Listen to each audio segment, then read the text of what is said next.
മധുരമൊഴിയിലേക്ക് എല്ലാവർക്കും ഒരിക്കൽ കൂടി സ്വാഗതം. കുടുംബത്തിന് വേണ്ടിയുള്ള കുഞ്ഞുങ്ങളെ വിശുദ്ധിയിൽ വളർത്താൻ വേണ്ടിയുള്ള ഒരു സ്വർഗത്തിൻ്റെ സമ്മാനം ഏഞ്ചൽസ് ആർമി മിനിസ്ട്രിയുടെ ഒരു ചെറിയ പരിശ്രമം. അതിന് നമ്മെ ഇന്ന് സഹായിക്കാനായിട്ട് എത്തിയിരിക്കുന്നത് നമ്മുടെ പ്രിയപ്പെട്ട റജിച്ചേട്ടനും സോഫി ചേച്ചിയുമാണ്. അവർ തിരുവനന്തപുരത്ത് വരുന്നു. 4 മക്കളുണ്ട്, 2 പേരും ജോലിക്കാരാണ്. സ്നേഹപൂർവ്വം മധുരമൊഴിയുടെ എപ്പിസോഡിലേക്ക് സ്വാഗതം ചെയ്തുകൊള്ളുന്നു. നമ്മളൊപ്പം ഉള്ളത് നമ്മുടെ പ്രിയപ്പെട്ട ഡെയ്സി ആൻറ്റിയാണ്. ഡെയ്സി ആൻറ്റിൻ്റെ അനുഭവങ്ങൾ കൊണ്ടും ഡെയ്സി ആൻറ്റിയുടെ പ്രാർത്ഥനാ ജീവിതം കൊണ്ടും ഒക്കെ നമ്മളെ ഈ പ്രോഗ്രാമിൽ ഒത്തിരി ധന്യപ്പെടുത്തിയിട്ടുണ്ട്. ആൻറ്റിയെ സ്നേഹപൂർവ്വം മധുരമൊഴിയുടെ എപ്പിസോഡിലേക്ക് സ്വാഗതം ചെയ്തുകൊള്ളുന്നു. ഏകദേശം 2 വർഷങ്ങൾക്ക് മുമ്പ് ഏഞ്ചൽസ് ആർമിയിൽ തന്നെ പെട്ട ഒരു കുടുംബത്തിനുണ്ടായ ഒരു അനുഭവം പറഞ്ഞു തുടങ്ങാമെന്ന് ഞാൻ വിചാരിക്കുന്നു. ഞാൻ എൻ്റെ പട്ടണം കിട്ടിയിട്ട് ഏകദേശം ഒരു 4 മാസത്തോളം കഴിഞ്ഞ സമയത്താണ് ഈ സംഭവം നടക്കുന്നത്. എനിക്ക് നല്ല പരിചയമുള്ളൊരു കുടുംബം, 3 ആൺമക്കളും അപ്പനും അമ്മയും സന്തോഷപൂർവ്വം പോകുന്ന കുടുംബം. മൂത്ത മകൻ +2 കഴിഞ്ഞ് ഡിഗ്രിക്ക് പോകാനുള്ള എഞ്ചിനീയറിംഗ് ചേരാനുള്ള തയ്യാറെടുപ്പുകളായിട്ട് നിൽക്കുന്നു. പെട്ടെന്നൊരു ദിവസം എനിക്കൊരു മെസ്സേജ് വന്നു, മൂത്ത മകനെ കാണാനില്ല. അവൻ കൂട്ടുകാരുമൊത്ത് ആലുവ മണപ്പുറത്ത് കളിക്കാൻ വേണ്ടി പോയതാണ്. അവധിക്കാലമായിരുന്നുകൊണ്ട് പെട്ടെന്ന് അവൻ വെള്ളത്തിലേക്ക് മുങ്ങിപ്പോയെന്ന്. അവൻ്റെ കൂടെ ഉണ്ടായിരുന്ന ഒരു കൂട്ടുകാരൻ മുങ്ങിപ്പോയപ്പോൾ അവനെ രക്ഷിക്കാൻ വേണ്ടി ഇവൻ എടുത്തു ചാടിയതാണ്. നല്ല സ്നേഹമുള്ള കഴിവുള്ള ഊർജ്ജസ്വലനായ കുഞ്ഞായിരുന്നു. ഇവൻ എടുത്തു ചാടിയതാണ്. അവൻ്റെ പേര് ജോയൽ എന്നാണ്. അവൻ എടുത്തു ചാടി, അവൻ മുങ്ങിപ്പോയി, ബാക്കി 2 പേരും രക്ഷപ്പെട്ടു. അപ്പോൾ വൈകുന്നേരമൊക്കെ ആയപ്പോൾ ഇവരുടെ വീട്ടിലേക്ക് ജനങ്ങൾ ഓടി വരികയാണ്. ഒത്തിരി ആത്മീയമായിട്ട് വളർന്നൊരു കുടുംബമായിരുന്നു. സുഹൃത്തുക്കളും ബന്ധുക്കളും എല്ലാം പോലീസും എല്ലാം ആലുവ മണപ്പുറത്ത് പുഴയുടെ തീരത്ത് കുഞ്ഞിന് വേണ്ടി തിരയുകയാണ്. രാത്രിയൊക്കെ ഇപ്പോൾ കുഞ്ഞിന് ജീവനോടെ കിട്ടുന്ന പ്രതീക്ഷയൊക്കെ നഷ്ടപ്പെട്ടു. എല്ലാവരും ഭയങ്കര നിരാശയായിട്ടൊക്കെ ഇരിക്കുമ്പോഴത്തേക്ക് വീട്ടിൽ കുറേ പേര് പ്രാർത്ഥിക്കാനൊക്കെ വന്നിട്ടുണ്ട്, സുഹൃത്തുക്കളെല്ലാം. ഞാൻ ഓർക്കുന്നുണ്ട് ഇപ്പോഴും, വീട്ടിൽ കൊച്ചിൻ്റെ അമ്മ ഇരുന്ന് ഈശോയുടെ കുരിശിൻ്റെ രൂപത്തോട് മുമ്പിലിരുന്ന് കൊച്ചിൻ്റെ ഒരു ഫോട്ടോയും അരികിൽ വെച്ചിട്ട് മകൻ ജീവിച്ചിരിപ്പുണ്ടോ മരിച്ചോ എന്ന് പോലും അറിയാത്തൊരവസ്ഥയിൽ കർത്താവ് എല്ലാം തന്നു, ദൈവത്തിൻ്റെ നാമം മഹത്വപ്പെടട്ടെ എന്ന് അർത്ഥമുള്ള ഒരു പാട്ടൊക്കെ പാടി, ദൈവത്തിൻ്റെ സംഭരണത്തിന് എനിക്കെല്ലാം തന്നു, അവൻ്റെ എല്ലാം തിരിച്ചെടുക്കുന്ന ഒരു അർത്ഥമുള്ള പാട്ടൊക്കെ പാടി ദൈവവിശ്വാസത്തിൽ ഉറച്ചു നിൽക്കുന്നൊരമ്മ. ഞാൻ നിറമിഴികളോടെയാണ് ഈ ചിത്രം ഇപ്പോഴും എൻ്റെ മനസ്സിലുള്ളത്. അത്രയും ചങ്ക് പൊട്ടിയിരിക്കുമ്പോൾ ഒരമ്മയ്ക്ക് എങ്ങനെ ദൈവത്തിന് നന്ദി പറഞ്ഞ് പറയാൻ പ്രാർത്ഥിക്കുന്നു. പിറ്റേ ദിവസം രാവിലെ തന്നെ കുഞ്ഞിൻ്റെ മരിച്ച് ബോഡി കിട്ടി. അതിനുശേഷം പിറ്റേ ദിവസം അന്ന് വൈകുന്നേരം അടക്കിന് വേണ്ടി ഞാൻ പങ്കെടുക്കാൻ വേണ്ടി ഞാൻ എറണാകുളത്ത് പോയപ്പോഴത്തേക്ക് ഭയങ്കര ആൾക്കൂട്ടമായിരുന്നു. ഭയങ്കര കരച്ചിലും നിലവിളിയും ഒക്കെ ആയിട്ട്. ഈ കൊച്ചു നല്ല അറിയപ്പെടുന്നൊരു കുഞ്ഞായിരുന്നു അവരുടെ കൂട്ടുകാരുടെ ഇടയിലൊക്കെ. അപ്പോൾ ഞാനപ്പോൾ ഇച്ചിരി ലേറ്റായിട്ടാണ് ചെന്നത്. ഞാൻ കൊച്ചിൻ്റെ ശരീരം പള്ളിയിൽ എത്തിയ സമയത്താണ് ഞാൻ ചെല്ലുന്നത്. അപ്പോൾ പള്ളിയിൽ ശവശരീരം വെച്ചിട്ട് കുർബാനയുണ്ട്. ഞാനും കുർബാനയ്ക്ക് പങ്കെടുത്തു. കുർബാനയുടെ മധ്യത്തിൽ ലേഖന വായന സമയത്ത് എന്നെ അത്ഭുതപ്പെടുത്തിക്കൊണ്ട് കൊച്ചിൻ്റെ അപ്പനാണ് ലേഖനം വായിക്കാൻ വേണ്ടി വന്നത്. ഇപ്പോഴും ഓർക്കുന്നുണ്ട്, ജസ്റ്റിൻ എന്ന ചേട്ടൻ്റെ പേര്. ജസ്റ്റിൻ ചേട്ടൻ ലേഖനം വായിക്കാനായിട്ട് കയ്യിലെടുത്തിട്ട് ഇപ്രകാരം വായിച്ചു തുടങ്ങി. ജനങ്ങളെ അഭിസംബോധന ചെയ്തിട്ട് ഇപ്രകാരം വായിച്ചു തുടങ്ങി: എൻ്റെ പ്രിയപ്പെട്ടവരെ, മരിച്ചവരെ പറ്റിയുള്ള പ്രത്യാശയില്ലാത്തവരെ പോലെ നിങ്ങൾ കരയരുത് ഞാൻ ആഗ്രഹിക്കുന്നു. ഞാൻ സത്യമായിട്ട് അവിടെ നിന്ന് കരഞ്ഞുപോയി. പൗലോസ്ലീഹയുടെ വാക്കുകൾ ഒരു പ്രവാചക ശബ്ദം പോലെ അപ്പൻ വായിക്കുകയാണ് മകൻ്റെ ശരീരം മുമ്പിൽ വെച്ചിട്ട്. ഞാൻ അപ്പൻ്റെ മുഖത്തേക്ക് നോക്കി. ശരിക്കും ഇത് ബൈബിൾ വായിക്കുന്നതല്ലായിരുന്നു. പൗലോസ്ലീഹ പറയുന്ന അതേ തീക്ഷ്ണതയോടെ, ഭയങ്കര പ്രത്യാശയോടെ, ഉറപ്പോടെ അപ്പം പറയുകയാണ്: മരിച്ചവരെ പറ്റി പ്രത്യാശയില്ലാത്തവരെ പോലെ നിങ്ങൾ കരയരുത് ഞാൻ ആഗ്രഹിക്കുന്നു. ഞാൻ ശരിക്കും നടുങ്ങിപ്പോയി.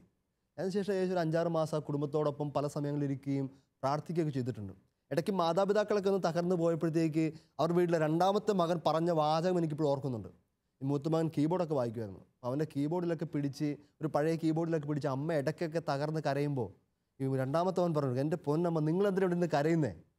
നമ്മുടെ ചേട്ടായി ഈ പൊട്ട കീബോർഡൊക്കെ വിട്ടിട്ട് മേളിൽ നല്ല അടിപൊളി കീബോർഡൊക്കെ വെച്ച് അവിടെ നല്ല DJ നടത്തുമായിരിക്കും കർത്താവിനോടൊപ്പം ഇരുന്ന്. അമ്മ പറയുകയാണ്, പലപ്പോഴും എൻ്റെ മകനെ എന്നെ ആശ്വസിപ്പിച്ചുകൊണ്ടിരുന്നെന്ന്. പ്രിയപ്പെട്ടവരെ, ഇന്ന് മധുരമൊഴിയിലെ നമ്മുടെ ചെറിയ സംസാര വിഷയം ഇത് തന്നെയാണ്. തകർച്ചകളിലും പരാജയങ്ങളിലും വീഴ്ചകളിലൊക്കെ കുടുംബത്തിന് എങ്ങനെ കർത്താവിനോടൊപ്പം നിൽക്കാം, മക്കൾക്ക് ഈ ഒരു പരാജയ സമയത്തൊക്കെ എങ്ങനെ കർത്താവിനെ കൂടെ പിടിക്കാമെന്ന് മാതാപിതാക്കൾ കാണിച്ചു കൊടുക്കാം. അതാണ് നമ്മുടെ ഇന്നത്തെ ചെറിയ സംസാര വിഷയവും. എല്ലാവരെയും ഒരിക്കൽ കൂടി മധുരമൊഴിയിലേക്ക് സ്നേഹപൂർവ്വം സ്വാഗതം ചെയ്തുകൊള്ളുന്നു. അച്ഛൻ മരണത്തിൻ്റെ കാര്യം പറഞ്ഞപ്പോഴത്തേന് എനിക്ക് എൻ്റെ ജീവിതത്തിലെ ഒരു സംഭവം എനിക്ക് ഓർമ്മ വന്നു. അത് മരണമായിട്ട് ബന്ധപ്പെട്ട് തന്നെയാണ്. എൻ്റെ മോന് 15 വയസ്സായപ്പം മരിച്ചതാണ്.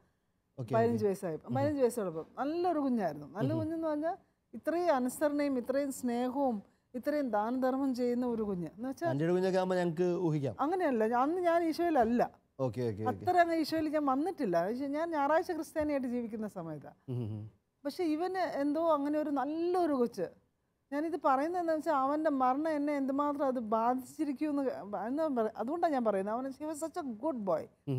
എൻ്റെ രണ്ടാമത്തെ മോൻ പറയുമായിരുന്നു, I have the best brother in the world എന്ന്, അന്ന് ജീവിച്ചിരിക്കുമ്പോൾ തന്നെ. അപ്പോൾ അങ്ങനെ ഒരു അനിയൻ ചേട്ടനെ കുറിച്ച് പറയണമെങ്കിൽ എത്രമാത്രം നല്ല ഒരു പയ്യനായിരുന്നല്ലോ. അപ്പോൾ അങ്ങനെ ഒരു കൊച്ച് ഒരു 3-ാം തീയതി അവന് ഹാർട്ടിന് പ്രശ്നം ഉണ്ടായിരുന്നു.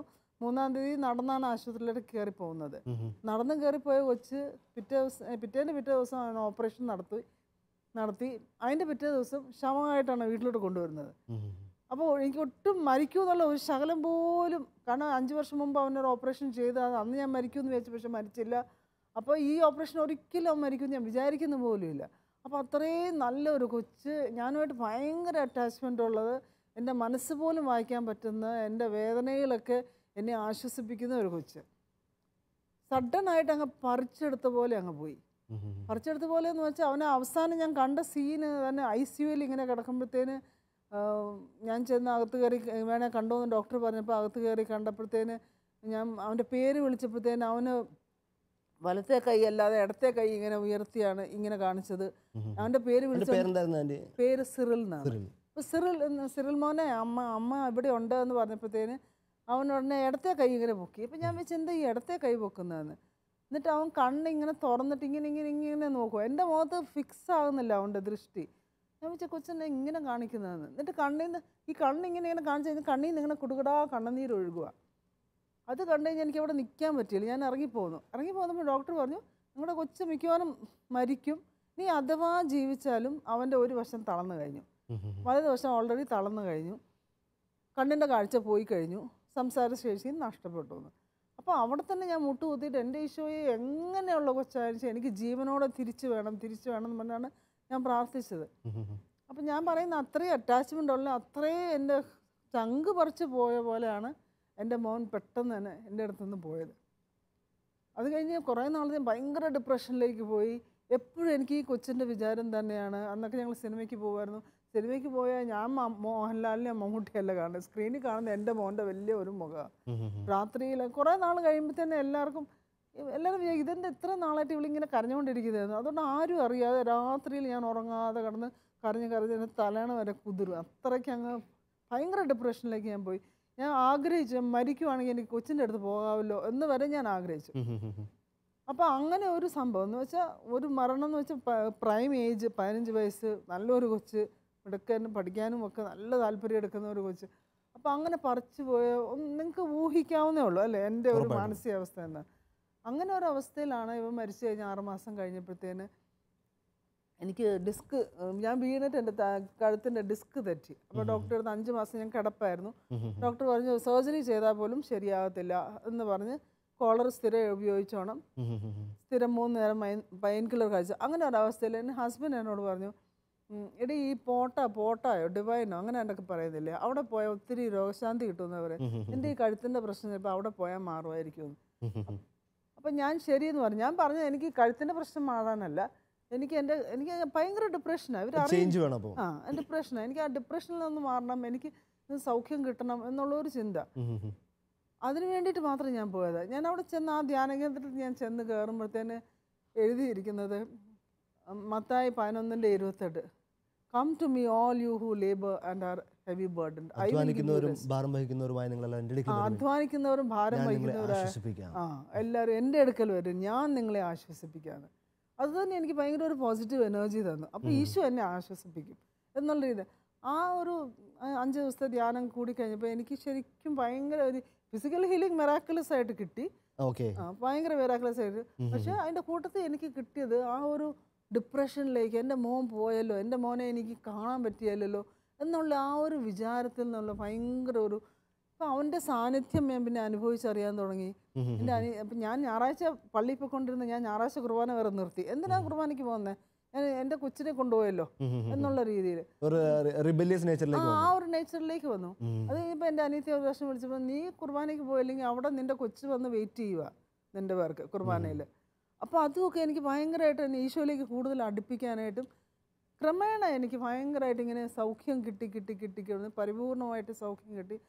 പിന്നെ ആസ് എ മദർ ഞാൻ ഇന്ന് ഇത്രയും ഒരു ഇങ്ങനെ ഒരു മാനസികാവസ്ഥയിൽ എനിക്കിത് എൻ്റെ സ്വന്തം കൊച്ചിൻ്റെ മരണത്തെക്കുറിച്ച് എനിക്ക് സംസാരിക്കാൻ പറ്റുമെങ്കിൽ തീർച്ചയായിട്ടും അത് ഈശോ അതിൻ്റെ ആ തകർച്ച, ആ മനസ്സ് തകർന്നിരിക്കുമ്പോൾ ഈശോ തന്ന ഒരു സൗഖ്യമാണ്. And he continues to give it.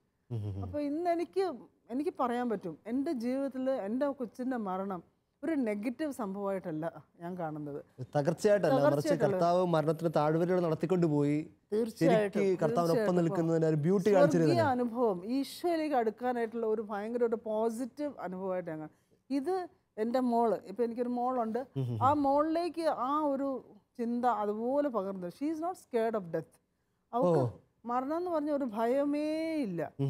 അവളെ നാൾ വേൾഡ് യുദ്ധയ്ക്ക് പോയപ്പോഴത്തേനെ ഫ്രാൻസിലൊക്കെ പോയപ്പോൾ ഞാൻ എടി അവിടെയൊക്കെ ഭീകരരാണ്, നീ പോയാൽ എന്താവും? മമ്മി ഞാനൊരു രക്തസാക്ഷിയായ മമ്മിക്ക് നല്ലതല്ലേ, അല്ലാതെ ഞാൻ വലിയ ഡോക്ടറോ എഞ്ചിനീയറോ അങ്ങനെയൊക്കെ ആകുന്നതിൽ നല്ലതല്ലേ. അപ്പോൾ അത് അവൾക്ക് പകർന്നു കിട്ടിയിട്ടുണ്ട്. അപ്പോൾ അവൾ എപ്പോഴും പറയും, മമ്മി ആദ്യം മരിച്ചാൽ എനിക്ക് വിഷമം വരും, ഞാൻ മരിച്ചാൽ മമ്മിക്ക് വിഷമം വരും. We talk about death like this. ഞങ്ങൾ അങ്ങനെ ഡിസ്കസ് ചെയ്യും. മരണവും തകർച്ചയും നമുക്കൊരു പ്രശ്നമല്ലാതായിരിക്കും. ഒരു നെഗറ്റീവായിട്ട് അവളുടെ ഇതിലേക്ക് എനിക്ക് തോന്നുന്നു ഇത് ആന്റിയിൽ നിന്ന് കിട്ടിയ ഏറ്റവും വലിയ സന്ദേശം ഇതാണ്. നമ്മുടെ കുഞ്ഞുങ്ങൾക്ക് ഇതൊക്കെ ഒന്ന് പറഞ്ഞു കൊടുക്കണം. അവർ നമ്മുടെ ജീവിതത്തിൽ നിന്ന് കണ്ടു പഠിക്കട്ടെ. രോഗവും തകർച്ചയും സാമ്പത്തിക ബുദ്ധിമുട്ടൊക്കെ വരുമ്പോഴത്തേക്ക് അതിനൊക്കെ മേളിൽ കർത്താവ് ഉയർത്തി നിർത്തും. ഈ കുഞ്ഞു വഴിയിലൂടെ കൊണ്ടുപോയിട്ട് കർത്താവ് വലുത് പഠിപ്പിക്കും. അഗ്നിയിൽ സ്വർണം ശുദ്ധി ചെയ്യപ്പെടുന്ന പോലെ നമ്മുടെ ആത്മാക്കളെയൊക്കെ, ഇതൊക്കെ വചനം ആണ്. വചനത്തെ അപ്പുറത്തേക്ക് ജീവിക്കുന്ന വചനമായിട്ട് മാതാപിതാക്കളിൽ കിട്ടുമ്പോഴാണ് കുഞ്ഞുങ്ങൾ പഠിക്കുന്നത്. നമുക്കിനി മരണത്തിൻ്റെ ഇതിൽ നിന്ന് നമുക്ക് ജീവനിലേക്ക് വരാം, നമുക്ക് നമ്മുടെ കുടുംബത്തിലേക്ക് തിരിച്ചു വരാം. റേച്ചേട്ടാ തന്നെ ചോദിച്ചോടാം. റേച്ചേട്ടാ എങ്ങനെയാണ് ഈ കുഞ്ഞുങ്ങളുടെ ചേട്ടൻ്റെ ജീവിതത്തിലും അതുപോലെ മക്കളുടെ ജീവിതത്തിലേക്ക് ഇതൊക്കെ ഇംപ്ലാന്റ് ചെയ്യാൻ പറ്റിയിരിക്കുന്നത്? ശരിക്കും തകർച്ചയെപ്പറ്റി സംസാരിക്കുമ്പോൾ ഞാൻ എൻ്റെ ബാല്യകാലത്തെ പറ്റി ഞാൻ ഓർത്തു പോവുകയാണ്. മൊത്തം തകർച്ചകളായിരുന്നു? തകർച്ചകളെന്ന് പറയാൻ പറ്റില്ല. എൻ്റെ അപ്പൻ നന്നായിട്ട് മദ്യപിക്കുമായിരുന്നു. അപ്പം വീട്ടിൽ ശരിക്കും ഏക ഇൻകം സോഴ്സായിട്ടുള്ള ഒരു വരുമാനം വരുന്ന ഒരാൾ മദ്യപിക്കുമ്പോൾ അതിൻ്റേതായിട്ടുള്ള പ്രശ്നങ്ങളിൽ കുടുംബത്തിലുണ്ടാവും. അപ്പം ഞങ്ങളുടെ ഉണ്ടായിരുന്ന സ്ഥലമെല്ലാം വിറ്റ് ഞങ്ങൾ പിന്നെ സ്ഥലമൊന്നും ഇല്ലാത്തൊരവസ്ഥയിലേക്ക് വന്നു. ഞാൻ പിന്നെ 10ാം ക്ലാസ്സൊക്കെ കഴിഞ്ഞതിന് ശേഷം ഞങ്ങൾ പിന്നെ റോഡിൻ്റെ സൈഡിൽ പിന്നെ പുറംപോക്ക് എന്നൊക്കെ പറയുന്ന ഒരു സ്ഥലം, അവിടെയാണ് ഞങ്ങൾ താമസിച്ചുകൊണ്ടിരുന്നത്. ഒരു ഓലപ്പുര. അപ്പോൾ ഈ റോഡിൻ്റെ സൈഡിൽ കൂടെ എൻ്റെ ഒരു ഓട പോലത്തെ ഒരു തോട് പോലത്തെ ഒരു സാധനം വെള്ളം പോകാനായിട്ട് വന്നു. അത് ഇതിൻ്റെ ഉള്ളിൽ കൂടെയാണ് പോകുന്നത്. അതിൻ്റെ മുകളിലാണ് വീട് പണിതിരിക്കുന്നത്. വീടിൻ്റെ അകത്തൂടെയാണ് ഈ ഓട പോകുന്നത്. അപ്പോൾ അങ്ങനെ ഒരു സ്ഥലത്ത് വന്ന് താമസിക്കേണ്ട ഒരു അവസ്ഥയിലേക്ക് വന്നു. അപ്പം ഞാനും എൻ്റെ അനിയനും മാത്രമാണുള്ളത്. എൻ്റെ അമ്മയുണ്ട്, അപ്പനുണ്ട്. അപ്പോൾ അവിടെ ഒരു ചെറിയൊരു ചായക്കട നടത്തിയാണ് ജീവിക്കുന്നത്. അപ്പം എനിക്ക് ഒരുപാട് വിഷമം വന്നിട്ടുണ്ട്. കാരണം ഈ മഴയൊക്കെ പെയ്യുന്ന സമയത്ത് ഈ വെള്ളം ഇതിനകത്തൂടെ ഇങ്ങനെ ഒലിച്ചു പോകുമ്പം ഈ തവളയൊക്കെ വരും, വല്ല പാമ്പൊക്കെ കയറി വരുമ്പോൾ നമ്മൾ പിള്ളേരാണല്ലോ, നമുക്ക് പേടിയും കാര്യങ്ങളും, ചീവീടിൻ്റെ സൗണ്ടൊക്കെ കേൾക്കുമ്പോൾ നമുക്ക് അങ്ങനെ ഒരു ഭയപ്പെടുത്തുന്ന ഒരു സമയമൊക്കെ എൻ്റെ ചെറുപ്പത്തിലെ ഞാനിങ്ങനെ ഓർക്കുന്നുണ്ട്. അത് ഞാൻ ആലോചിച്ചിട്ടുണ്ട്, എനിക്ക് എന്തുകൊണ്ട് ഇങ്ങനെ പിന്നെ ബാക്കിയുള്ളവർക്കെല്ലാം നല്ല വീടുകളുണ്ട്, അവർക്ക് സ്ഥലങ്ങളുണ്ട്. അപ്പം ദൈവം എന്തുകൊണ്ടായിരിക്കും നമുക്കിങ്ങനെ ഒരു അവസ്ഥ തന്നെന്നുള്ളൊരു വിഷമം അന്ന് എനിക്കുണ്ട്. പുറത്തുള്ള ആർക്കൊന്നും ഫീൽ ചെയ്യുന്നത് നമ്മുടെ മനസ്സിൻ്റെ ഉള്ളിൽ നമുക്ക് തോന്നുന്ന കാര്യങ്ങളാണ്. അപ്പം ഞാനിത് എന്നെ ഇതിൽ നിന്ന് രക്ഷപ്പെടുത്തണമെന്ന് അങ്ങനെയൊന്നും ഞാൻ പ്രാർത്ഥിച്ചിട്ടില്ല. ഞാൻ പ്രാർത്ഥിക്കുന്ന അങ്ങനെ ഒരു ടൈപ്പിലുള്ള ആരും ആയിരുന്നുമില്ല. ആ സമയത്താണ് ദൈവം ഇത് കണ്ടു. ഞാനിത് പ്രാർത്ഥിച്ചില്ലെങ്കിലും ദൈവം ഇത് കണ്ടു എന്ന് മനസ്സിലാക്കുന്നു ഞാൻ. അപ്പോൾ എന്നെ പിന്നെ ഞങ്ങളുടെ അവിടെ അടുത്ത് കോളേജിലുള്ള ഒരു സാർ, ജോർജ് സാർ വന്ന് എന്നെ ഇങ്ങനെ ഒരു ജീസസ് യൂത്തിൻ്റെ ഒരു പ്രെയർ മീറ്റിങ്ങിന് വേണ്ടി വിളിക്കുകയും അങ്ങനെ ആ പ്രെയറിന് വേണ്ടി പോയി. ഞാൻ ഡിഗ്രിക്ക് ശേഷം ഞാൻ എൻ്റെ ഒരു വർഷം ഞാൻ ജീസസ് യൂത്തിൽ ഫുൾ ടൈമറായിട്ട് ഞാൻ മാറ്റിവെച്ചു. അപ്പോൾ ഈ ജീസസ് യൂത്തിൻ്റെ പ്രെയർ മീറ്റിങ്ങിൽ പോകുന്ന സമയത്തും അതുപോലെ ഫുൾ ടൈം ഷിപ്പിൻ്റെ കാലഘട്ടത്തിലുള്ള എനിക്ക് കിട്ടിയൊരു ബോധ്യം ഞാൻ എൻ്റെ അമ്മയുമായിട്ട് ഷെയർ ചെയ്യുന്നു. അപ്പം ഇങ്ങനെ ഇങ്ങനെ ഒരു രീതിയിലേക്ക് അപ്പം പോയതുകൊണ്ട് അമ്മ പിന്നെ ഇതിനകത്ത് വരുമാനത്തിൻ്റെ കേസിൽ അമ്മ വർക്ക് ചെയ്യേണ്ടി വന്നു. Income source. പിന്നെ അമ്മ അതിൽ ഒരുപാട് സഹിച്ചു. ഒരു സ്ത്രീ എന്നുള്ളതിൽ ഒരുപാട് സഹിച്ചു ഞങ്ങളെ പിള്ളേരെ വളർത്താൻ വേണ്ടിയിട്ട്. അപ്പം ഞാൻ അമ്മയുടെ അടുത്ത് കാര്യങ്ങളൊക്കെ ഞാൻ സംസാരിക്കുമായിരുന്നു. അപ്പം ഓരോരുത്തരിങ്ങനെ വന്ന് പറയും, ഇപ്പോഴത്തെ നിങ്ങളുടെ ശനിദശയാണ്, നിങ്ങളുടെ കാലം മാറും, നിങ്ങൾക്ക് നല്ലത് വരും, അങ്ങനെയൊക്കെ ആശ്വസിപ്പിക്കുന്ന ഒരു സമയമാണ്. അപ്പം ഞാൻ അന്ന് അമ്മയോട് ഞാനിങ്ങനെ പറഞ്ഞായിരുന്നു, ഞാനിങ്ങനെ പ്രാർത്ഥനയ്ക്കൊക്കെ പോകുമ്പോൾ അവർ പറഞ്ഞ ദശാംശം നമ്മൾ കൊടുക്കണം. അപ്പം നമ്മളിങ്ങനെ സാമ്പത്തികമായിട്ട് വളരെയധികം താഴെയാണ്. അപ്പോൾ കടയിലൊക്കെ നമ്മൾ കടം വാങ്ങിക്കാൻ ചെല്ലുമ്പോൾ ഇനി നിങ്ങൾ പൈസ തന്നില്ലെങ്കിൽ ഇനി നിങ്ങൾക്ക് സാധനം തരൂല എന്നൊക്കെ പറയുന്ന ടൈപ്പുള്ള സിറ്റുവേഷനിൽ പോകുന്ന ഒരു അവസരത്തിലാണ്. അമ്മ എന്ത് ജോലിയാണ് ചെയ്തുകൊണ്ടിരുന്നത്? അമ്മ ഈ ചായക്കട നടത്തിക്കൊണ്ടിരിക്കുന്ന ഒരു സംഭവമാണ് ചെയ്തത്. അപ്പം നമ്മളിങ്ങനെ ദശാംശം കൊടുക്കുന്ന കാര്യം പറഞ്ഞാൽ അമ്മയ്ക്ക് അത് ഭയങ്കരമായിട്ട് അമ്മേനെ അത് സ്പർശിച്ചു. അപ്പം ഞാനത് അങ്ങനെ ഒരു രീതിയിൽ പറഞ്ഞതല്ല. അപ്പോൾ അമ്മ ഞങ്ങൾക്ക് അവിടെ നിന്ന് കിട്ടുന്ന തുച്ഛമായ വരുമാനത്തിൽ നിന്ന് ദശാംശം മാറ്റി വെച്ചിട്ട് ഞങ്ങൾക്ക് അവിടെ അടുത്ത് കട്ടപ്പന, ഞാൻ ഇടുക്കിയിൽ നെടുങ്കണ്ടം എന്ന് പറഞ്ഞ സ്ഥലത്താണ് താമസിച്ചിരുന്നത്. അപ്പോൾ കട്ടപ്പന 1 മണിക്കൂർ ബസ്സിൽ യാത്ര ചെയ്യണം. അവിടെ ഒരു ആകാശപ്പറവുകൾ എന്ന് പറഞ്ഞൊരു കുറ്റിക്കിളച്ചൻ്റെ ആശ്രമങ്ങൾ അവിടെ അപ്പോൾ ചിലപ്പോൾ 500 രൂപ 300 രൂപ അങ്ങനെയൊക്കെ കാണുള്ളൂ. ദശാംശമായിട്ട് അത് ഒരാഴ്ചയായിട്ട് എടുത്ത് വയ്ക്കുമ്പോഴത്തേനും അങ്ങനെ വരുമ്പോൾ തന്നെ ഒരു മാസത്തിൽ എടുത്തിട്ട് അമ്മ ഇത് ആദ്യം പോയി അവിടെ കൊടുക്കുമായിരുന്നു. അവിടെ കൊടുത്തിട്ട് വരുമായിരുന്നു. പിന്നെ കുറച്ച് കഴിയുമ്പോൾ അമ്മയ്ക്ക് പോകാൻ പറ്റാത്ത അവസ്ഥയിൽ വന്നപ്പോൾ അമ്മ ഞങ്ങളുടെയും അനിയൻ്റെയിലും എൻ്റെയിലും ഒക്കെ തന്നുവിടും. അപ്പോൾ ഞാൻ അതിനൊപ്പം ഞാൻ വെളിയിലോട്ട് പോയി, ഞാൻ വരുന്ന പ്രാവശ്യം എൻ്റെ തന്നുവിടും, അല്ലെങ്കിൽ അമ്മ അനിയൻ്റെയിൽ കൊടുത്തുവിടും. അപ്പോൾ അങ്ങനെ കൊടുത്തുവിട്ട് അത് പിന്നെ മാസത്തിൽ കൊടുത്തുകൊണ്ടിരുന്ന പിന്നെ അത് ആഴ്ചയിലായി. പിന്നെ അവിടെ ഞങ്ങളുടെ അവിടെ ഒരു വലിയൊരു എസ്റ്റേറ്റ് ഉണ്ട്. അവിടുത്തെ പണിക്കാരെല്ലാവരും കൂടെ ഈ നമ്മുടെ കടയിൽ നിന്ന് സാധനം വാങ്ങിക്കാൻ തുടങ്ങി. അപ്പോൾ എനിക്ക് അത്ഭുതം തോന്നി, 100-150 പേർക്ക് അമ്മ ഒരാൾ നിന്നുകൊണ്ട് രാത്രി 12 മണി വരെ അരി ഇടിക്കുകയും മറ്റു കാര്യങ്ങളെല്ലാം ചെയ്ത് വെളുപ്പിന് 3 മണിക്ക് എഴുന്നേറ്റ് ഇതെല്ലാം ജോലികളെല്ലാം ചെയ്ത് ദൈവം ഒരു ഭയങ്കര ഒരു ശക്തിയാണ് എൻ്റെ അമ്മയ്ക്ക് കൊടുത്തത്. ഒരു മനുഷ്യ സ്ത്രീക്ക് ഇത്ര ഒരു ആണുങ്ങൾ ആരെങ്കിലും ചെയ്യുന്നതിൻ്റെ അപ്പുറത്തേക്കുള്ള ഒരു ആരോഗ്യത്തോടു കൂടി ഇത്രയും ചെയ്യുവാനായിട്ട് സാധിച്ചെന്ന് നമുക്ക് വിശ്വസിക്കാൻ. അമ്മ ഇപ്പോൾ എവിടെയാണ്? അമ്മ ഇപ്പം എൻ്റെ വീട്ടിൽ എൻ്റെ മക്കളെ നോക്കുന്നത് എൻ്റെ അമ്മയാണ്. ഇപ്പം ഞങ്ങൾ രണ്ടുപേരും അമ്മ ഇത് കണ്ടുകൊണ്ടിരിക്കുന്നുണ്ടായിരിക്കും ഒരു പക്ഷേ. തീർച്ചയായിട്ടും. അപ്പോൾ അമ്മയ്ക്ക് ഞങ്ങളുടെ വക നന്ദി. ഇതുപോലൊരു മക്കളെ വാർത്തെടുത്ത് വിശ്വാസത്തിൽ വാർത്തെടുത്ത് തന്നെ തകർച്ചയുടെ മേളിൽ കൂടി നടന്നു പോയപ്പോഴും ദൈവവിശ്വാസം ഉയർത്തിക്കൊടുത്തതിന് ചേട്ടൻ തുടർന്നോളൂ.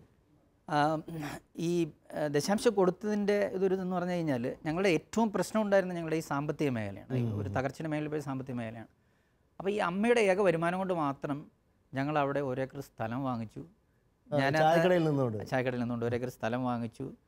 അത് കഴിഞ്ഞിട്ട് എനിക്ക് MBA ഒക്കെ പഠിക്കുന്ന സമയത്ത് ഞാൻ അമ്മേനെ ഇങ്ങനെ വിളിച്ചോണേ, ഇപ്പോൾ 10-75,000 രൂപ ഫീസാവും. അപ്പോൾ എന്നെ ഞെട്ടിപ്പിച്ചുകൊണ്ട് അമ്മ പറയണേ, നീ അത് പഠിച്ചു. അപ്പം അമ്മ 75,000 രൂപയും അത് കുഴപ്പമില്ല, പൈസ നമുക്ക് ശരിയാക്കാൻ കുഴപ്പമില്ല. അപ്പം ഞാൻ വെച്ചാൽ എങ്ങനെ അമ്മയുടെ എത്ര വേണം? 75,000 രൂപ വേണം. അപ്പം ഏകദേശം 2 ലക്ഷം രൂപ അമ്മയുടെ ഉണ്ടെന്ന് അമ്മ എന്നോട് ഇങ്ങോട്ട് പറയണം. അപ്പം അത്രയും ഉയരത്തിലേക്ക് അമ്മ ഈ ഒരു എന്താ പറയുക ഈ ഓടയിൽ നിന്ന് ഈ ഉന്നതങ്ങളിലേക്ക് 2 കുട്ടികളെ അമ്മച്ചി പഠിപ്പിച്ചതിൽ ഒരാൾ ഇപ്പം എയർഫോഴ്സിൽ വർക്ക് ചെയ്യുകയാണ്. ചാച്ചായി ഒരു കമ്പനിയുടെ ട്രിവാൻഡ്രം ഹെഡായിട്ട് നിൽക്കും. 2 പേരും ഞാൻ കണ്ടിട്ടുള്ളതിൽ വെച്ച് ഏറ്റവും ബെസ്റ്റ് ഫിനാൻഷ്യൽ മാനേജർ എൻ്റെ അമ്മായിയമ്മയാണ്. അമ്മായിയമ്മയാണ്, കൊള്ളാം. അപ്പോൾ കർത്താവ് തകർച്ചയുടെ വക്കിൽ നിന്ന് ഒരാളെ എങ്ങനെയല്ലേ വിശ്വാസം. ചേച്ചിക്ക് ഇങ്ങനെ വീട്ടിലെ കാര്യങ്ങൾ എന്താ പറയാനുള്ളത് ഇതുപോലെ കുഞ്ഞുങ്ങളുമായിട്ട് ബന്ധപ്പെട്ട്? ഞങ്ങളുടെ ജീവിതത്തിലേക്ക് തിരിഞ്ഞു നോക്കുമ്പോൾ ഒത്തിരി സന്തോഷം ഉള്ള ഒരു കുടുംബമാണ് ഈശോ തന്നിരിക്കുന്നത്. അപ്പം അവിടെയും ഓരോ മുള്ളുകൾ തമ്പുരാൻ അനുവദിക്കുമല്ലോ. അപ്പം എന്നെ സംബന്ധിച്ചിടത്തോളം ഏറ്റവും വലിയ വേദനയുടെ മേഖല എന്ന് പറയുന്നത് എൻ്റെ കുഞ്ഞുങ്ങളുടെ പഠനത്തിൻ്റെ മേഖലയാണ്. നിങ്ങൾ രണ്ടുപേരും MBA കാരല്ലേ? അതെ. അല്ല, പഠനത്തിന് മേഖല പ്രശ്നമുണ്ടെന്ന് പറഞ്ഞാൽ ചോദിച്ചതേ ഉള്ളൂ കേട്ടോ. ആ പഠനത്തിൻ്റെ മേഖല എന്ന് പറഞ്ഞാൽ സ്കൂളുകളിലേക്ക് പോകുമ്പോഴത്തേക്കും 3 കുഞ്ഞുങ്ങൾ ആദ്യം ഒരു സ്കൂളിലാണ് പഠിച്ചുകൊണ്ടിരുന്നത്. അപ്പോൾ ആദ്യത്തെ കുട്ടിയുടെ ക്ലാസ്സിൽ പോകുമ്പോഴത്തേക്കും ഇവനൊരു 2 വിഷയം 3 വിഷയം ആ ടീച്ചേഴ്സിന് മുമ്പിൽ തലമുമ്പിട്ട് നിന്നിട്ട് ഇറങ്ങി വരും. അത് കഴിഞ്ഞിട്ട് ചുമന്ന പ്രശ്നം ചുമന്ന മഷി അടുത്ത മോളുടെ ക്ലാസ്സിൽ പോകുമ്പോഴത്തേക്കും ഇവൾക്ക് പഠിച്ച് സിലബസ് ഒട്ടും മാച്ച് ചെയ്യുന്നില്ല. അപ്പോൾ ഇവളെ സ്കൂൾ മാറ്റേണ്ട സാഹചര്യം വന്നു. അടുത്ത വർഷം 3ാമത്തെ ആളുടെ സ്കൂളിലേക്ക് പോവുകയാണ്. അപ്പം ഇവനെ സിലബസ് മാറ്റിയേ പറ്റൂ, ഇവനെ ക്ലാസ്സിൽ നിന്ന് മാറ്റിയേ പറ്റത്തുള്ളൂ എന്നൊരു സിറ്റുവേഷൻ. അവന് പഠിച്ച് കയറാൻ പറ്റുന്നത്. ഞാൻ ഒത്തിരി വാട്സാപ്പ് ഗ്രൂപ്പൊക്കെ ക്രിയേറ്റ് ചെയ്തു. ഈ ഗ്രൂപ്പുകളിൽ കുഞ്ഞുങ്ങൾ പരസ്പരം നോട്ട്സ് ഷെയർ ചെയ്യുന്നു, അമ്മമാർ ഭയങ്കര കൂട്ടാവുന്നു. പക്ഷെ എനിക്ക് നല്ല പെയിൻ ഉണ്ട് ഇതിനകത്ത്. ഒത്തിരി സന്തോഷം, പക്ഷെ എനിക്ക് എൻ്റെ കുഞ്ഞ് പഠിച്ചെത്തുന്നില്ലല്ലോ എന്നുള്ള നല്ല പെയിൻ ഉണ്ട്. ഞാനിത് ഈശോയുടെ ഓരോ കുർബാനയ്ക്കും ഇങ്ങനെ കൊടുത്തിരിക്കുകയാണ്. അപ്പോൾ ഇതിൻ്റെ ഫലം എന്ന് കിട്ടും എന്നെനിക്കറിയില്ല. പക്ഷെ ഓരോ കുർബാനയിലും വിശ്വാസത്തോട് ഇത് കൊടുത്തുകൊണ്ടിരിക്കുകയാണ്. കാര്യം ഞാൻ എപ്പോൾ കൗൺസിലിങ്ങിന് ചെന്നിരുന്നാലും എപ്പോൾ വചനം എടുത്താലും എനിക്ക് കിട്ടുന്നത് കർത്താവ് നിൻ്റെ മക്കളെ പഠിപ്പിക്കും, അവർ ശ്രേയസ് ആർജിക്കും. ഈ വചനം വിശ്വസിക്കണോ, ഈ അവസ്ഥ ഞാൻ വിശ്വസിക്കണോ എന്നൊരു സിറ്റുവേഷനിലോട്ട്. എന്നിട്ട് ഈ കുഞ്ഞിനെയും കൊണ്ട് സ്കൂൾ മാറ്റണമല്ലോ. അപ്പം ഇവനെ ഇതേ ക്ലാസ്സിൽ തന്നെ ഇരുത്തണോ അതോ ഇനി സ്കൂൾ മാറ്റണോ, എന്ത് ചെയ്യണം എന്നറിയില്ല. പല സ്കൂളുകൾ കയറി ഇറങ്ങി നടക്കുന്നു. ചില ടീച്ചേഴ്സ് പറയുന്നു അടുത്ത സ്കൂളിൽ ഇരുത്താം, അഡ്മിഷൻ എടുക്കുന്നു. ഇളയ കുഞ്ഞിന് 4ാമത്തെ കുഞ്ഞിനും 3ാമത്തെ കുഞ്ഞിനും കൂടെ ഒരുമിച്ച് അഡ്മിഷൻ എടുക്കുന്നു. പിന്നെയും ഒരു ബോധവും ഇല്ലാതെ പോയി 2ാം ക്ലാസ്സിലേക്ക് തന്നെ തിരിച്ച് പഴയ സ്കൂളിൽ പോയി പുസ്തകം വാങ്ങിക്കുന്നു. ഇതൊക്കെ ഇങ്ങനെ ഒരു ലെവലില്ലാതെ നടക്കുന്നുണ്ട്. എല്ലാം അവസാനം തളർന്ന് തിരുവനന്തപുരത്തെ സ്കൂളുകൾ മുഴുവൻ കയറി ഇറങ്ങി തളർന്ന് വന്ന് കട്ടിലിൽ വന്ന് കിടക്കുകയാണ്. എനിക്ക് പ്രാർത്ഥിക്കാനുള്ള ആരോഗ്യമില്ല. നമ്മൾ ഒരു അവസ്ഥയിലേക്ക് പോയി. ഈശോയുടെ മടിയിലോട്ട് ഇങ്ങനെ കിടക്കുമ്പോൾ ഞാനിങ്ങനെ കാണുന്നത്, എനിക്കറിയില്ല എൻ്റെ അവസ്ഥയിൽ എന്നോട് കാരുണ്യം തോന്നി ഈശോ കാണിച്ചു തന്നാണ്. ഞാനിങ്ങനെ കാണുന്ന ഒരു സ്കൂളിൻ്റെ വഴി ഈശോ ഇങ്ങനെ കാണിച്ചു തരികയാണ്. ഒരു സ്കൂളിലേക്ക് കയറി പോകുന്നത്, ഒരു സിസ്റ്റർ ആ വഴിയിലൂടെ നടന്നു വരുന്ന ഒരു രംഗം. പിന്നെ ഞാൻ കാണുന്നത് കുട്ടികൾ പ്ലഡ്ജിന് നിൽക്കുന്ന, യൂണിഫോം ഇട്ടുകൊണ്ട് പ്ലഡ്ജിൽ നിൽക്കുന്നത്. അപ്പം ഇതിങ്ങനെ ഞാനിങ്ങനെ കണ്ട് എനിക്കിപ്പം ഇത് ഈശോ കാണിച്ചു തരുന്നതാണെന്ന് ഒന്നും എൻ്റെ മനസ്സിലില്ല. ഈ സംഭവം ഞാൻ തലേന്ന് വേറെ അഡ്മിഷൻ എടുത്തിട്ടിരിക്കുകയാണല്ലോ. ഞാനിതിങ്ങനെ കണ്ടിട്ട് ഞാനിങ്ങനെ അടുത്ത ദിവസം ഞാൻ ഈ ഈശോ കാണിച്ചു തന്ന ആ സ്കൂൾ യൂണിഫോമുള്ള സ്കൂളിലേക്ക് എൻ്റെ ഫ്രണ്ട്സ് പറഞ്ഞതനുസരിച്ച് ചെല്ലുകയാണ്. അവിടെ ചെന്നപ്പോൾ എനിക്ക് എന്താ ചെയ്യേണ്ടതെന്ന് അറിയാം. ഞാൻ പുറത്തിരുന്ന് ജപമാല ചൊല്ലിക്കൊണ്ടിരിക്കുകയാണ്. അപ്പോൾ ഹെഡ് മിസ്ട്രസ് വരുന്നു. ഞാൻ ഹെഡ് മിസ്ട്രസിൻ്റെ റൂമിലേക്ക് കയറുമ്പോൾ സിസ്റ്റർ എഴുന്നേക്കുന്നു. സാധാരണ നമ്മൾ സിസ്റ്ററിൻ്റെ സ്കൂളാണ്. നമ്മൾ സാധാരണ സിസ്റ്റർ എഴുന്നേറ്റ് സിസ്റ്റർ എന്നെ അങ്ങ് റിസീവ് ചെയ്യുമ്പോൾ എനിക്ക് മദർ മേരിയുടെ പ്രസൻസ് ഭയങ്കരമായിട്ട് ഫീൽ ചെയ്യുന്നു. നീ കയറി രാവിലെ തൊട്ടേ എനിക്കതങ്ങ് ഫീൽ. ഇത് കേട്ടപ്പോൾ ഞാനങ്ങ് പൊട്ടിക്കരയാൻ തുടങ്ങി. ഞാൻ സിസ്റ്ററിനോട് പറഞ്ഞു, സിസ്റ്റർ എനിക്ക് ഈ സ്കൂളിനെ കുറിച്ച് ഒന്നും അറിയില്ല, ഈശോ ഇങ്ങനെ കാണിച്ചു തന്നിട്ട് ഞാൻ എൻ്റെ കുഞ്ഞുങ്ങളെ. പക്ഷെ ആ സ്കൂളിൽ അവന് ഭയങ്കര ഒരു വാം വെൽക്കം ആയിരുന്നു. ഈശോ കാണിച്ചു തന്ന പോലെ തന്നെ ആ സ്കൂളിൻ്റെ എൻട്രൻസും ഭയങ്കര ബ്യൂട്ടിഫുൾ ആയിട്ടുള്ള ഒരു അനുഭവമായിട്ട് മാറി. കുഞ്ഞിനത് വളരെ കംഫർട്ടുള്ളൊരു സ്കൂളായിട്ട് അവൻ്റെ ടീച്ചേഴ്സിനെ ഭയങ്കര ഇഷ്ടമാണ്, അവന് സ്കൂൾ ഭയങ്കര ഇഷ്ടമാണ്. അവൻ്റെ പഠനത്തിൻ്റെ മേഖലയിൽ വലിയ ചേഞ്ചസ് ഒന്നും ഞാൻ കണ്ടിട്ടില്ല. പക്ഷെ ഒത്തിരി സ്ട്രഗിൾ ചെയ്യുന്നുണ്ട്. എന്നാൽ പോലും ടീച്ചേഴ്സ് അവൻ്റെ സ്കിൽ സെറ്റ്സ് ഐഡന്റിഫൈ ചെയ്ത് അവനെ ഹെൽപ്പ് ചെയ്ത് സപ്പോർട്ട് ചെയ്ത് അങ്ങനെ ഒരു അവസ്ഥയിലേക്ക് അത് വലിയൊരു അനുഭവമായിരുന്നു. ഈശോ നമ്മുടെ തകർച്ചയുടെ സമയത്ത് ഈശോയ്ക്ക് മാത്രമേ അത് ചെയ്യാൻ പറ്റുള്ളൂ. ഈശോ ചെയ്തത് കുഞ്ഞുങ്ങൾക്കും കൃത്യമായിട്ട് മനസ്സിലാവുന്നുണ്ട്. അവർ വളരെ കൃത്യമായിട്ട് അതറിയാം. അവൻ ചിലപ്പോൾ ചേർന്ന് നിന്ന് എന്നോട് വന്നത് ചോദിക്കാം, അമ്മേ എനിക്ക് ഈ 0 എൻ്റെ മാർക്കിൽ അവൻ്റെ ഡിക്റ്റേഷൻ ബുക്സിലൊക്കെ 0, 1, 2, 3 ഇങ്ങനെ ചുവന്ന പക്ഷി 0 ആക്കണം. കുറെ മേടിച്ച ആൾക്കാരൊക്കെ ഇവിടെ ഇരിപ്പുണ്ട്. അവൻ ചോദിക്കാം, അമ്മയ്ക്ക് 0 കാണുമ്പോൾ സങ്കടമാവില്ലേ? കുഞ്ഞിൻ്റെ ഉള്ളിലും വേദനയുണ്ടേ, കാര്യം എല്ലാവരും വാങ്ങിക്കുമ്പോൾ. അപ്പം ഞാൻ പറയും, മോനെ എനിക്ക് നിന്റെ 0 കണ്ടിട്ട് എനിക്ക് സങ്കടം വരുന്നില്ല. കാരണം ആ 0യുടെ അപ്പുറത്ത് ഈശോ 1 ആയിട്ട് നിൽക്കുന്നത് കാണാനുള്ള കൃപ എനിക്ക് ഈശോ തന്നിട്ടുണ്ട്. അത് കേൾക്കുമ്പോൾ അവൻ എൻ്റെ പുറത്തോട്ട് അങ്ങ് ചാരിക്കിടക്കും. അത് അവൻ എന്ത് മെസ്സേജാണ് കൊടുക്കുന്നതെന്ന് എനിക്കറിയില്ല. പക്ഷേ അത് ഭയങ്കര ഒരു അനുഭവമാണ്. മെസ്സേജ് കൊടുക്കാനില്ല, കർത്താവ് നിന്റെ അപ്പുറം നിൽപ്പണമെന്ന് ഞാൻ മെസ്സേജിന് അർത്ഥമുള്ളൂ. നോക്കി നമ്മുടെ ആൻറ്റിയിലേക്ക്. ആൻറ്റി, ഞാൻ ഒരു ചെറിയ സംശയം ചോദിച്ചിട്ട്, അതായത് ഈ വീട്ടിലെ കുഞ്ഞുങ്ങളായിട്ട് ബന്ധപ്പെട്ടൊക്കെ ഒത്തിരി സാമ്പത്തിക പ്രശ്നങ്ങൾ എപ്പോഴും ഉണ്ടാകുന്നുണ്ടല്ലോ. സാമ്പത്തിക കാര്യങ്ങളിലെ ഭയങ്കര ഫ്ലക്ച്വേഷനൊക്കെ കുഞ്ഞുങ്ങൾക്ക് ഭയങ്കര ഷെയിംഫുള്ളായ സിറ്റുവേഷൻ ക്രിയേറ്റ് ചെയ്യാറുണ്ട്. അല്ലെങ്കിൽ സ്കൂളിലൊക്കെയാണ് പുറത്തൊക്കെ. എൻ്റെ കഴിഞ്ഞ ഒരു സുഹൃത്ത് പറയുമായിരുന്നു, നല്ല ക്രൈസാണ് വീട്ടിൽ സാമ്പത്തികമായിട്ട്, നല്ല ക്രൈസാണ്. പക്ഷേ ഞാൻ ഒരു കാര്യം ചെയ്യാറുണ്ട്, ഞാൻ വീട്ടിലെല്ലാം ചെന്ന് പറയാറുണ്ട്. അവിടെ എൻ്റെ മക്കളൊക്കെ അങ്ങ് ട്യൂൺഡായി, അവർക്ക് പഴയ പോലെ പൈസ ഒന്നും ചോദിക്കത്തില്ല. അവർ തന്നെ അത് വേണ്ട, പിന്നെ മേടിച്ചാൽ മതി. കാരണം ഇത് നമ്മൾ ഈ തകർച്ചയൊക്കെ എല്ലായിടത്തും ഉള്ളതാണല്ലോ. അവിടെ കർത്താവ് കൂടെ നിൽപ്പുണ്ട് എങ്കിൽ മാത്രമേ അപ്പന്മാർക്ക് പറഞ്ഞു കൊടുക്കാൻ. അല്ലെങ്കിൽ ഫ്രസ്ട്രേഷനാണ്, അല്ലെങ്കിൽ സാമ്പത്തിക തകർച്ചയോ വല്ല പ്രശ്നങ്ങളൊക്കെ ഉണ്ടാകുമ്പോൾ ആ ഫ്രസ്ട്രേഷൻ മുഴുവൻ കൊണ്ട് വീട്ടിൽ ഭാര്യയുടെ എടുക്കലും മക്കളുടെ എടുക്കലും തീർക്കത്തുള്ളൂ. എനിക്ക് അങ്ങനെ ഇതുപോലത്തെ അനുഭവങ്ങൾ എന്തെങ്കിലും പങ്കുവെക്കാനുണ്ടോ? ശരിക്കും നിറച്ചുണ്ട്, ഇതേ ഉള്ളൂ. കാരണം ഞാൻ ബാങ്കിലെ ജോലിയായിരുന്നു, എൻ്റെ ഹസ്ബൻഡും ബാങ്കിലാണ്, രണ്ടുപേരും ബാങ്ക് ഉദ്യോഗസ്ഥരാണ്. അപ്പോൾ ഊഹിക്കാം, നമുക്ക് അത്യാവശ്യം ഒരു മിഡിൽ ക്ലാസ് ഫാമിലിക്ക് ഒരു സ്റ്റാൻഡേർഡായിട്ട് ജീവിക്കാൻ പറ്റുന്ന ഒരു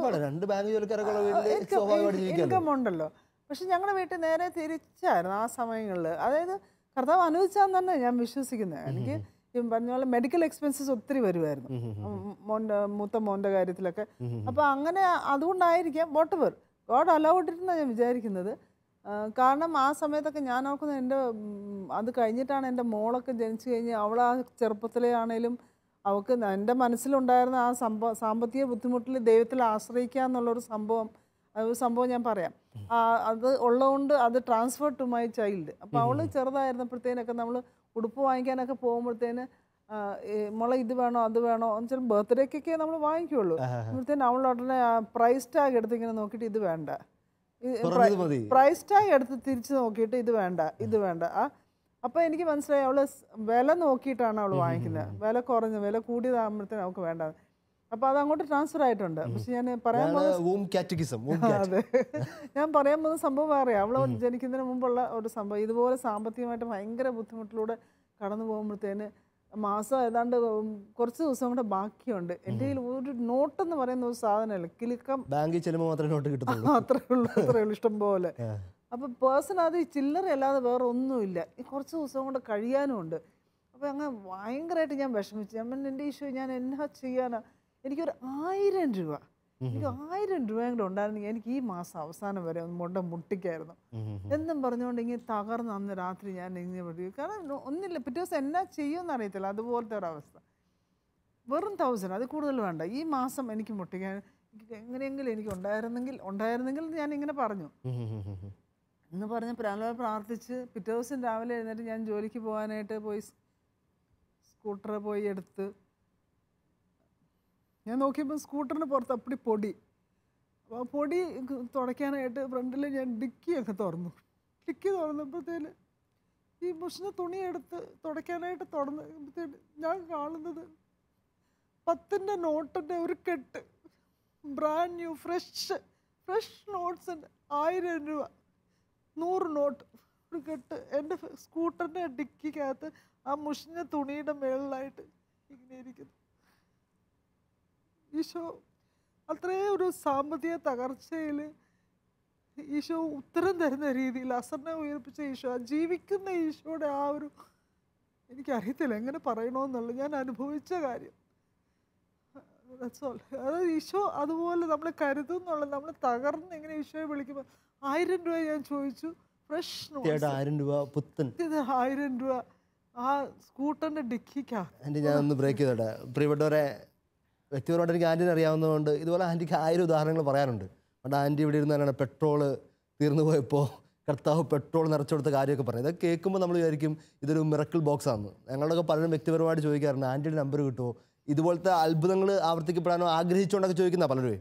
പക്ഷെ ഒരു കാര്യം പറയട്ടെ, നമ്മുടെ വിഷയം പോലെ തന്നെയാണെന്ന്. തകർച്ചയിലും മരണത്തിലും വീഴ്ചയിലെല്ലാം കർത്താവിനെ സ്തുതിച്ചവർക്ക് മാത്രം കർത്താവ് കൊടുക്കുന്ന സമ്മാനമായത്. അങ്ങനെയുള്ളവർക്കാണ് കർത്താവ് മിറക്കിളുകൾ എപ്പോഴും കൊടുത്തുകൊണ്ടേയിരിക്കുന്നത്. അവരുടെ ജീവിതത്തിൽ എല്ലാ ദിവസവും മിറക്കിൾ തന്നെയായിരിക്കും. കാരണം അവർ അതിന് മറുപുറമുണ്ട്. തകർച്ചയിലും മരണവും പീഡനവും എല്ലാത്തിനും മുമ്പിലും മുട്ടുകുത്തുന്ന കർത്താവ്, നീ തന്നതിന് നന്ദി, നിനക്ക് സ്തുതി എന്ന് പറയാൻ പറ്റുന്നതുകൊണ്ടാണ്. നമുക്കിനി നമ്മുടെ അപ്പനിലേക്ക് ചോദിച്ചിട്ട് നമ്മൾ സമയപരിമിതിയിൽ നിർത്താം. ചേട്ടൻ ഇതുപോലെ എന്തെങ്കിലും കാര്യങ്ങൾ നമുക്ക് വേണ്ടി പങ്കുവയ്ക്കാൻ വേണ്ടിയുണ്ടോ? ഞാൻ ഇങ്ങനൊരു എൻ്റെ ഒരു മൂത്ത മകൻ്റെ ഒരു ജീവിതത്തിൽ നടന്നൊരു സംഭവം എനിക്ക് പെട്ടെന്ന് ഓർമ്മ വരണം. പ്രത്യേകിച്ച് ഈ സബ്ജക്റ്റുമായിട്ട് പഠനമായിട്ട് ബന്ധപ്പെട്ട് തന്നെയാണ്. അതെ, പഠനമായിട്ട് ബന്ധപ്പെട്ട്. ഈ കഴിഞ്ഞ വർഷം പ്രൊമോഷൻ്റെ, അതായത് പിന്നെ ആനുവൽ റിസൾട്ട് വന്നു കഴിഞ്ഞപ്പോഴത്തേക്കിനും നമുക്ക് കാർഡ് വീട്ടിൽ വന്നു. അപ്പം അതിനകത്ത് എഴുതിയിരിക്കുന്നതിന് മീറ്റ് ദ പ്രൊമോഷൻ കൗൺസിൽ എന്ന്, വിത്തുകളുടെ. അപ്പോൾ അവൻ ആകെപ്പാടെ തകർന്നു പോയി. അവനെ സംബന്ധിച്ചിടത്തോളം അവൻ 6ാം ക്ലാസ്സിൽ. അപ്പോൾ അവൻ എൻ്റെ മുഖത്ത് പോലും നോക്കാനുള്ള ധൈര്യം അവനില്ല. യൂഷ്വലി അവൻ പ്രതീക്ഷിച്ചു അപ്പൻ്റെ കയ്യിൽ നിന്ന് നല്ല രീതിയിൽ കിട്ടും. അപ്പം ഞാൻ പറഞ്ഞു, എടാ അവർ മീറ്റ് ദ പ്രൊമോഷൻ കൗൺസിൽ എന്നല്ലേ പറഞ്ഞേക്കുന്നത്, നമുക്ക് പോയി പ്രൊമോഷൻ കൗൺസിലിനെ മീറ്റ് ചെയ്യാം. അപ്പോൾ അപ്പോൾ അവനോട് പറഞ്ഞു, ഞാൻ പറഞ്ഞു, നീ കുറച്ചും കൂടെ നീ പ്രാർത്ഥിക്കുക ദൈവത്തിൻ്റെ അടുത്ത്, നിനക്ക് എന്താണ് ആഗ്രഹം, നിനക്ക് ചെയ്യണം, നീ ദൈവത്തിൻ്റെ അടുത്ത് പ്രാർത്ഥിക്കുക. അപ്പോൾ അവന് ബൈബിള് വായിച്ചപ്പോൾ കിട്ടിയ ഒരു മെസ്സേജ് ഇതാണ്. നമ്മുടെ ഏശയ്യായുടെ പുസ്തകത്തിലെ 40-ാം അധ്യായം 29-ാം വാക്യം. അവൻ അത്രയും തകർന്നിരിക്കുന്ന സമയത്ത്, തളർന്നവന് അവിടുന്ന് ബലം നൽകുന്നു, ദുർബലന് ശക്തി പകരുകയും ചെയ്യുന്നു. യുവാക്കൾ പോലും തളരുകയും ക്ഷീണിക്കുകയും ചെയ്തേക്കാം, ചെറുപ്പക്കാർ ശക്തിയേറ്റ് വീഴാം. എന്നാൽ ദൈവത്തിൽ ആശ്രയിക്കുന്നവർ വീണ്ടും ശക്തി പ്രാപിക്കും. അവർ കഴുകന്മാരെ പോലെ ചിറകടിച്ചുയരും. അവർ ഓടിയാലും ക്ഷീണിക്കുകയില്ല, നടന്നാൽ തളരുകയുമില്ല. എന്തൊരാശ്വാസം കിട്ടാൻ ഒരു കൊച്ചിനല്ലേ. അപ്പോൾ ഈ ഒരു വചനം അവന് കിട്ടി. അപ്പോൾ അവൻ അത് അത്രയൊന്നും ഫീൽ ചെയ്തൊന്നുമില്ല. അപ്പോൾ അവനിത് വായിച്ചു. അപ്പോൾ അവൻ അത് പിന്നെ ഇവൻ്റെ മനസ്സിൽ ഇത് പ്രൊമോഷൻ കൗൺസിലിൽ മീറ്റ് ചെയ്യുന്ന കാര്യമാണ് ഇവൻ്റെ മനസ്സിൽ നിൽക്കുന്നത്. അത് ഞങ്ങൾ ഇത് പോയിട്ട് നമ്മൾ ഇവൻ്റെ സ്കൂളിലേക്ക് നമ്മൾ കാറിൽ പോകാൻ നേരത്ത് അവനോട് ഇത് തന്നെ പറഞ്ഞു കഴിഞ്ഞപ്പോഴത്തേനും അവനോട് പറഞ്ഞു, നീ ബൈബിൾ വായിച്ചോളാം പറഞ്ഞു. അവൻ ബൈബിൾ വീണ്ടും എടുത്ത് വായിച്ചു കഴിഞ്ഞപ്പോഴത്തേക്കിനും അവൻ ഈ വചനം തന്നെയാണ് കിട്ടുന്നത്, വീണ്ടും വചനം. അപ്പോൾ അവൻ തന്നെ പറയുന്നുണ്ട്, ഇത് എന്തെങ്കിലും ആ സ്ഥലത്ത് എന്തെങ്കിലും മടങ്ങിയിരിക്കുന്നുണ്ടായിരിക്കും, അത് തന്നെ കിട്ടുന്നതെന്ന് പറഞ്ഞ് അവൻ അതെടുത്ത് വായിക്കുകയാണ്. നമ്മൾ പ്രൊമോഷൻ കൗൺസിലിൻ്റെ അടുത്ത് ചെന്ന് മീറ്റ് ചെയ്ത് കഴിഞ്ഞപ്പോഴത്തേക്കിനും ഞങ്ങൾക്കും ചങ്കിടിപ്പുണ്ട്, അപ്പോൾ അടുത്ത് ഇപ്പോൾ സ്കൂളൊക്കെ മാറ്റിക്കോ, കൊച്ചിനെ. അപ്പോൾ അവരവിടെ ചെന്ന് കഴിഞ്ഞാൽ അവൻ ഒരു സബ്ജക്റ്റിന് പിന്നെ മാർക്ക് കുറവുണ്ട്, നിങ്ങളൊന്ന് ശ്രദ്ധിക്കണം. അപ്പോൾ അടുത്ത വർഷം നന്നായിട്ട് ശ്രദ്ധിച്ചില്ലെന്നുണ്ടെങ്കിൽ ഇവൻ തോറ്റു പോയി കഴിഞ്ഞാൽ പിന്നെ നമുക്ക് കണ്ടിന്യൂ ചെയ്യാൻ പറ്റത്തില്ല. അപ്പം വേറെ ഒന്നുമില്ല, പൊക്കോ, എഴുതി ഒപ്പിട്ട് പൊക്കോളം പറഞ്ഞ് നമ്മൾ പോകുന്ന ജയിച്ചു. അപ്പോൾ ഒരു സബ്ജക്റ്റിന് മാർക്ക് കുറവുണ്ട്, അത് ശ്രദ്ധിക്കണം എന്ന് പറയാൻ വേണ്ടിയിട്ടാണ് അവർ വിളിച്ചത്. അപ്പോൾ അത് അവൻ്റെ ജീവിതത്തിൽ വലിയൊരു അവനൊരു അത്ഭുതം. അപ്പോഴാണ് അവന് വചനം വായിച്ചതിൻ്റെയൊക്കെ ഒരു വ്യത്യാസം മനസ്സിലാക്കുന്നത്. അത് കഴിഞ്ഞ് പിന്നീട് ഒരു പ്രാവശ്യം നമ്മുടെ ഇടവകയിലെ ബൈബിൾ വായന മത്സരത്തിന് ഇവന് ബൈബിൾ വായിക്കാൻ കിട്ടിയതും ഈ വചനം തന്നെയാണ്. വായിക്കാൻ കൊടുത്ത വചനം തന്നെയാണ്. അപ്പോൾ അവൻ്റെ ജീവിതത്തിൽ അവൻ ഈ വചനം ഒരു തളർന്നു വരുമ്പോഴത്തേക്കിനും അല്ലെങ്കിൽ തകർച്ചയുടെ സമയത്ത് ദൈവമായിട്ട് ആശ്രയിച്ച് കഴിഞ്ഞ് കഴിഞ്ഞാൽ അത്ഭുതം നടക്കും എന്നുള്ള കാര്യത്തിൽ അവനൊരു വിശ്വാസം ഉറപ്പായിട്ട് ഈ ഒരു സംഭവത്തിലൂടെ വന്നിട്ടുണ്ട്. നമുക്ക് നമ്മുടെ മക്കളെയൊക്കെ ഒന്ന് ചേർത്ത് പിടിച്ചൊന്ന് പ്രാർത്ഥിക്കാം. ഒത്തിരി തകർച്ചകളും ഒരുപക്ഷെ നാണക്കേടുകളും മനസ്സിൽ കുറെ കുറ്റബോധവും ഒക്കെ പേര് നിൽക്കുന്നത് നമ്മുടെ മക്കൾ. നമ്മുടെ സ്കൂളിലായാലും കൂട്ടുകാരുടെ ആയാലും ഒത്തിരി റിജക്റ്റഡ് ആയിട്ടുള്ള ഫീലിങ്സുകളും, ആർക്കും വേണ്ടാത്തവനൊന്നും കഴിവുകെട്ടവനൊന്നും കഴുതെന്നൊക്കെ തുടർച്ചയായിട്ട് വിളിക്കപ്പെട്ടതിൻ്റെ, അപമാനിക്കപ്പെട്ടതിൻ്റെയൊക്കെ ഒത്തിരി നൊമ്പരങ്ങളുള്ള പിള്ളേരാണ് നമ്മൾ. പലപ്പോഴും അവർ പ്രകടിപ്പിക്കാത്തതാണ്. ഒന്ന് ചേർത്ത് പിടിച്ച് അവരെ ഒന്ന് കെട്ടിപ്പിടിച്ചാൽ ചിലപ്പോൾ അവർ പൊട്ടിപ്പോയേക്കും. ഇത്രയും ആരോടെങ്കിലൊക്കെ പറയാനായിട്ട് വെമ്പുന്ന ഒരുപിടി പ്രശ്നങ്ങളൊക്കെ നമ്മുടെ മക്കളുടെ ജീവിതത്തിലുണ്ട്. അതുകൊണ്ടൊക്കെ തന്നെ നമ്മുടെ പലപ്പോഴും മക്കളൊക്കെ ആത്മഹത്യയെപ്പറ്റി പോലും ചിന്തിക്കുന്നുണ്ടായിരിക്കും. പ്രിയപ്പെട്ടവരെ, നമ്മുടെ കുഞ്ഞുങ്ങളെയൊക്കെ ഒന്ന് ചേർത്ത് പിടിച്ച് അവരുടെ ഹൃദയത്തിൻ്റെ ഇടിപ്പൊക്കെ ഒന്ന് മനസ്സിലാക്കിക്കേ. കർത്താവ് ശിഷ്യന്മാരെ ഹൃദയത്തോട് ചേർത്ത് പിടിച്ച് അവരുടെ ഹൃദയടിപ്പ് മനസ്സിലാക്കിയതുപോലെ, പാപിനെയൊക്കെ ചേർത്ത് പിടിച്ച് അവൻ ഹൃദയടിപ്പ് മനസ്സിലാക്കിയതുപോലെ നമ്മുടെ മക്കളെയൊക്കെ ഒന്ന് ചേർത്ത് പിടിച്ച് അവർക്കൂടി ഈ നിമിഷം ഒന്ന് പ്രാർത്ഥിച്ചേ. നമുക്കൊന്ന് തല കുമ്പിട്ട് പരിശുദ്ധ അമ്മയ്ക്കൊപ്പം നിന്ന് ഈശോയുടെ ആശീർവാദം സ്വീകരിക്കാം. നമ്മുടെ കർത്താവ് ഈശോ മിശിഹായുടെ കൃപയും പിതാവായ ദൈവത്തിൻ്റെ സ്നേഹവും പരിശുദ്ധാത്മാവിൻ്റെ സഹവാസവും പരിശുദ്ധ അമ്മയുടെയും സ്വർഗം മുഴുവൻ്റെയും മാധ്യസ്ഥവും സംരക്ഷണവും നാം എല്ലാവരും ഉണ്ടായിരിക്കട്ടെ, ഇപ്പോഴും എപ്പോഴും എന്നേക്കും. ഈശോ മിശിഹായ്ക്ക് സ്തുതിയായിരിക്കട്ടെ. സാധിക്കുമെങ്കിൽ ഒരു നല്ലൊരു പാട്ടുണ്ട്, എന്നെ നിത്യതയോട് അടുപ്പിക്കുന്ന നല്ല മനോഹരമായ പാട്ടുണ്ട്. എൻ്റെ ഉയർച്ചകളിലും താഴ്ചകളിലും എനിക്ക് ഈശോയെ മതി എന്ന് പറയുന്നത്. പറ്റുമെങ്കിൽ കുടുംബത്തോടൊപ്പം ഒന്ന് ആ പാട്ടൊന്ന് കേൾക്കാൻ ശ്രമിക്കുക. ആമേൻ.